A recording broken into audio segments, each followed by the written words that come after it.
Hello everyone. आज सुबह सुबह मैंने एक न्यूज़ पढ़ी and I am still in shock. मैं हमेशा सोचता था कि क्या सही में एक एग्ज़ाम किसी इंसान की पूरी ज़िंदगी डिसाइड कर सकता है। इस सवाल का जवाब ना मुझे आज मिला है। आप इसे ऊपर जिसे देख रहे हैं ना, उसका नाम ऋतिक है।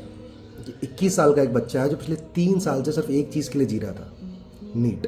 3 साल तक शायद उसने बहुत सारे फेस्टिवल मिस किए होंगे, बहुत सारे फ्रेंड्स को छोड़ा होगा, रातों की नींद छोड़ दी होगी, सिर्फ एक सपना पूरा करने के लिए कि वो एक अच्छा डॉक्टर बन पाए। इस बार जब वो पेपर देकर आया ना, तो he was very confident, very happy. उसे लगा था कि इस बार हो जाएगा।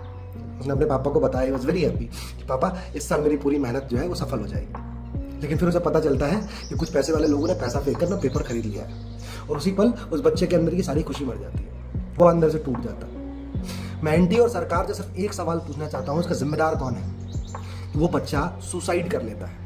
कितने स्टूडेंट ऐसे होंगे जिन्होंने अपने कितने साल लगा दिए होंगे, कितनों ने अपना चाइल्डहुड सेक्रीफाइस कर दिया होगा सिर्फ इसके लिए कि वो अपने पेरेंट्स का सपना पूरा कर पाए, अपना सपना पूरा कर पाए। एक बच्चा कॉन्फिडेंस के साथ पेपर देके आता है, फिर आप उसे बताते हो कि पेपर लीक हो गया है, आपको दोबारा एग्जाम देना होगा, और finally he ended his life. आपको पता है वो अपने माँ बाप की इकलौती संतान थी, जहां तक मैं पढ़ पा रहा हूँ। इतना सब होने के बाद जब सरकार से सवाल पूछा जाता है तो जवाब आता है कि इन्वेस्टिगेशन चल रहा है ना। पर सवाल यह है कि जब एनटीए फेल होता है तो सजा सिर्फ स्टूडेंट को ही क्यों मिलती है?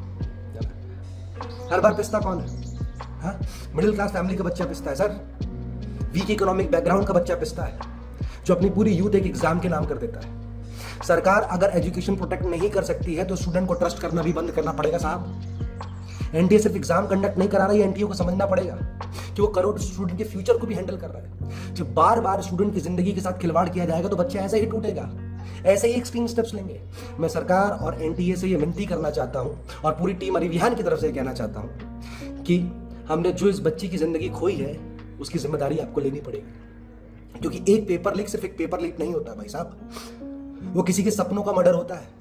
और जिन लोगों ने ये किया है ना, उन्हें इतनी कड़ी सजा मिलनी चाहिए कि दोबारा कोई स्टूडेंट अपनी जान देने पर मजबूर ना हो। मैं एक टीचर हूँ साहब, है ना, मैं एक टीचर हूँ, मैं बच्चे की मानसिक स्थिति को जानता हूँ। मैं जब न्यूज़ पढ़ता हूँ ना तो मुझे बहुत बुरा लगता है, बहुत घटिया फील होता है कि मेरे इतनी मेहनत करने के बावजूद भी मैं एक बच्चे को नहीं बचा पा रहा हूँ। क्यों? क्योंकि उसने अपनी मेहनत से ज्यादा सरकार और एनटीए पे भरोसा किया था, है ना, और आखिरी में पेपर लीक हो जाता है, पेपर चोरी हो जाता है ना। ये होता है, ये सिस्टम होता है।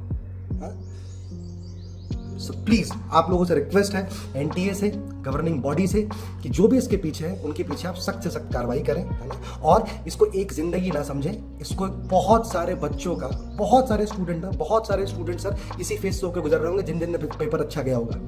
हाँ? उनके मन में अब वापस से डाउट आ गया कि दोबारा मैं पेपर दूंगा तो अच्छा जाएगा कि नहीं जाएगा। Please try to understand it and resolve it in a best possible way. बहुत बहुत धन्यवाद।